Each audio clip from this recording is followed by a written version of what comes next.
Olá, eu sou o Prof. André e seja muito bem-vindo ao canal Matemática com Exercícios. Esse vídeo é o terceiro da playlist Cálculo para Desesperados e nele a gente vai aprender a derivada e a integral de polinômios. Bora lá?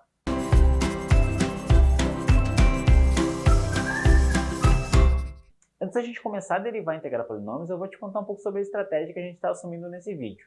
Porque se tu já fez cálculo, tu vai achar muito estranho a gente já começar a derivar e integrar polinômios sem nem ter visto limites.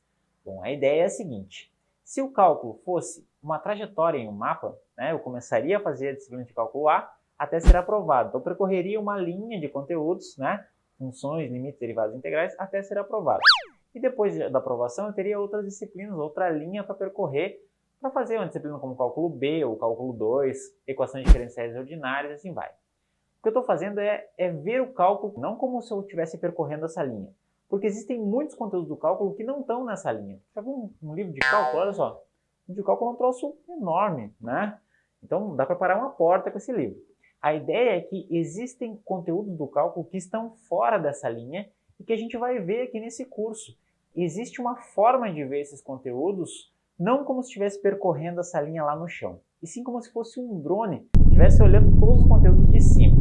Por isso, eu estou te levando lá para frente. Eu estou te levando para derivar e integrar, um conceito que é lá da frente do cálculo.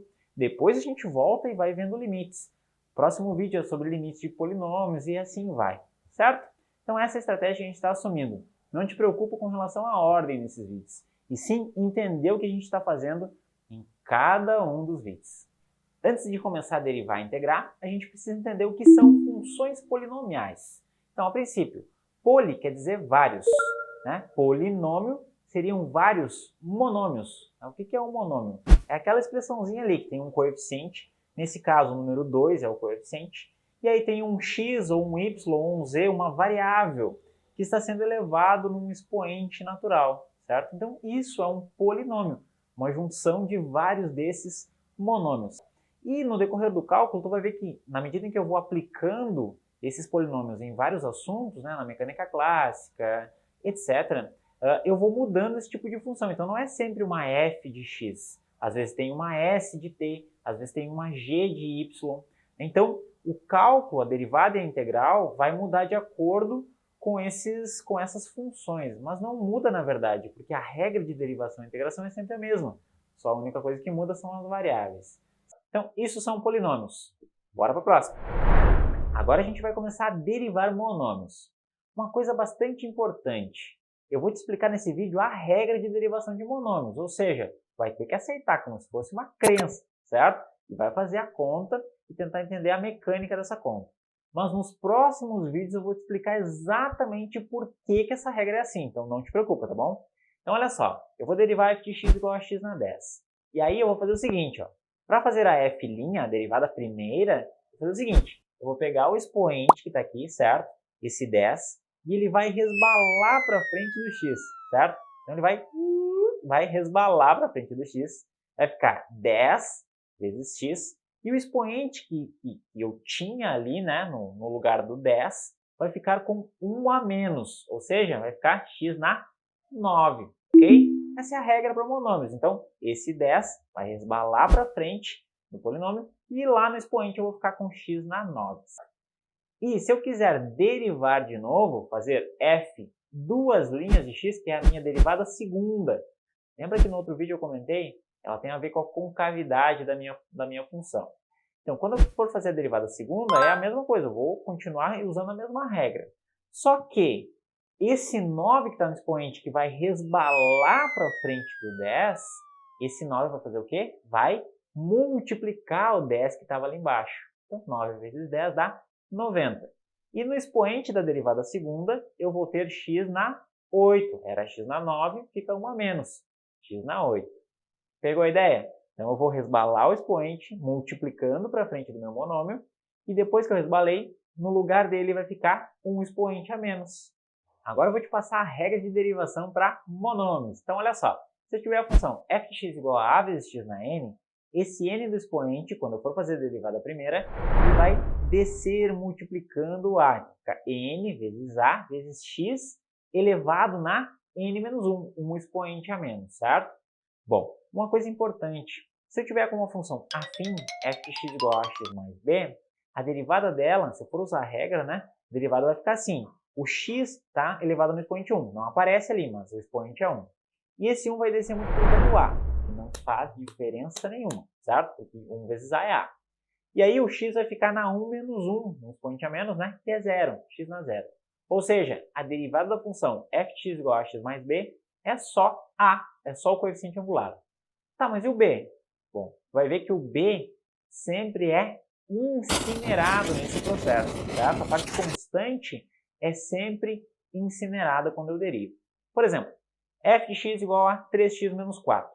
A derivada dessa função é só 3. O 4 vai ser completamente incinerado. Qualquer número constante é completamente incinerado.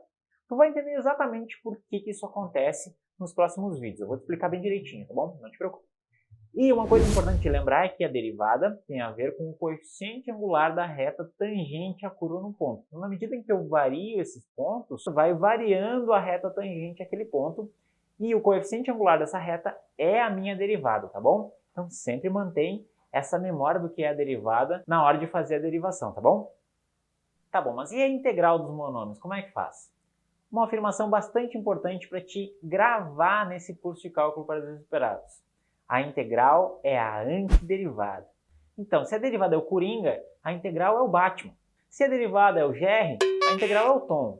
Se a derivada é o Super-Homem, a integral é o Lex Luthor, etc. Elas são opostas. Elas são também um caminho de mão dupla. Enquanto uma vai, a outra volta. Então, como que a gente faz para entender a integral? Por exemplo, o integral de 4 vezes x ao cubo dx. Lembra que o dx é a base do retângulo que vai estar ali na notação da integral. Então, não é só o símbolo da soma, esse é um S alongado, né, que é a soma dos retângulos. Eu tenho esse dx sempre no final da integral. Integral de 4x ao cubo. Se eu quiser saber qual que é a integral desse cara, eu sempre vou querer saber, né, a antiderivada, quem foi que eu derivei para chegar em 4x ao cubo. Pela regra que a gente viu agora há pouco, para chegar em 4x ao cubo, eu teria que ter derivado x na 4. Lembra? O 4 vai descer multiplicando para frente do x, certo? E lá no expoente vai ficar um expoente a menos, 4x ao cubo. Então, sempre lembra disso. A integral é a antiderivada. Para eu descobrir a integral de uma certa função, eu preciso saber quem foi que eu derivei para chegar nessa função. E eu também vou ter sempre nas integrais um mais constante, um valor constante, porque lembra que a gente viu agora há pouco? Sempre que eu derivo, a parte constante é incinerada. E a integral ela resgata essa parte constante. Só que como ela foi incinerada, eu não tenho como saber exatamente quem era. Então eu boto só mais constante no lugar, tá bom? Então eu sempre vou ter isso. Eu busco a função que eu derivei e eu também tenho esse mais constante no final. Vamos fazer um outro exemplo.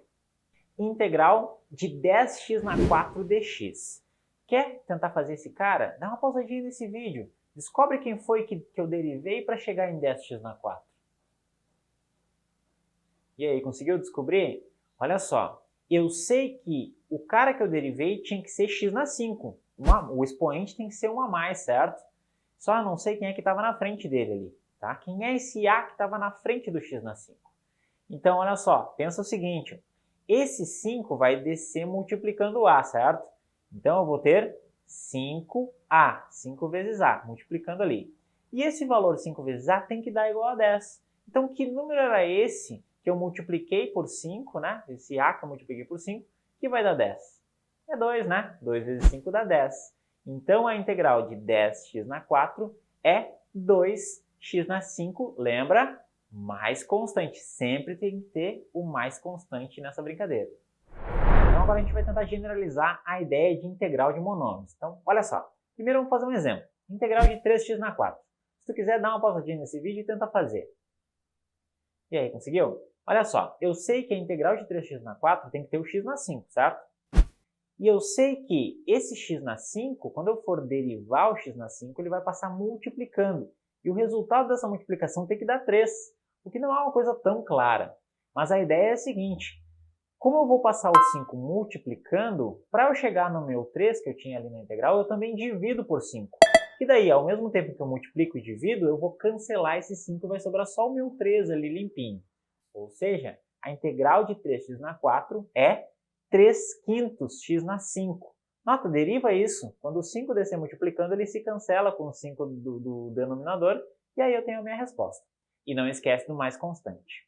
Portanto, a regra geral da integração de um monômio ax na n fica ax na n mais 1, certo? Porque eu estou procurando a minha derivada, que foi que eu derivei, dividido por esse mesmo n mais 1, mais constante, tá bom? É importante tu sempre lembrar que a integral tem a ver com a área que existe entre o gráfico da função que eu estou trabalhando e o eixo dos x. Então, nunca tira essa definição da tua cabeça, que a gente vai carregar ela durante todo esse curso de cálculo para desesperados, tá bom? Agora, como que eu faço para derivar e integrar polinômios grandões? É bem simples, basta eu derivar parcela por parcela. Usar a regra que eu aprendi agora há pouco para monômios em cada um dos monômios do meu polinômio. Então, por exemplo, f de x igual a 3x na 6 menos 4x na 4 mais 8x ao cubo menos 2. Basta usar a regra, então. Para o 3x na 6 vai ficar 18x na 5, lembra? 6 vezes 3 dá 18 e o expoente fica 1 a menos. E se tu quiser fazer o resto dessa derivada, faz aí, dá uma pausada nesse vídeo e continua. Então, a derivada do menos 4x na 4 é menos 16x ao cubo, a derivada do 8x ao cubo é 24x quadrado, e a derivada do menos 2, que é uma constante, é zero. Tá, mas e se eu mudar a variável? Por exemplo, eu escrever esse mesmo polinômio com a variável y. A derivada também vai ficar a mesma coisa que essa aqui do lado, só que ao invés de x, vai ser y. Então, não importa a variável que tu está usando. A regra de derivação é sempre a mesma. Bom, e para integral? Para eu integrar esse mesmo polinômio, 3x na 6 menos 4x na 4 mais 8x ao cubo menos 2, eu vou usar a regra para cada um dos monômios de novo. Então, integra parcela por parcela. Nesse caso, a integral do 3x na 6 é 3x na 7 sobre 7. A integral de menos 4x na 4 é menos 4x na 5 sobre 5. A integral de 8x ao cubo é 8x na 4 sobre 4, que eu posso simplificar, colocar só 2, né? 8 dividido por 4 é 2. A integral de menos 2 é menos 2x. E não esquecemos da constante. Bom, e se eu mudar a variável? Se eu mudar a variável, nota que tem o dt ali no final, né? Eu mudei a variável para t. Então, na minha integral tem que ter o dt e não o dx. Então, nosso tempo está acabando. Para esse vídeo eu fiz uma lista de exercícios bem mecânica, só para ver se tu pegou a ideia de fazer essas contas de derivadas e integrais de polinômios. Ela está na descrição desse vídeo, então vai ali embaixo, clica. Não te preocupa, não é vírus, é um vídeo compartilhado no drive do e-mail do Matemática com Exercícios. Bem, se tu quiser te inscrever no canal ou mesmo fazer comentários nesse vídeo, fique muito à vontade. Muito obrigado por assistir até aqui e até a próxima!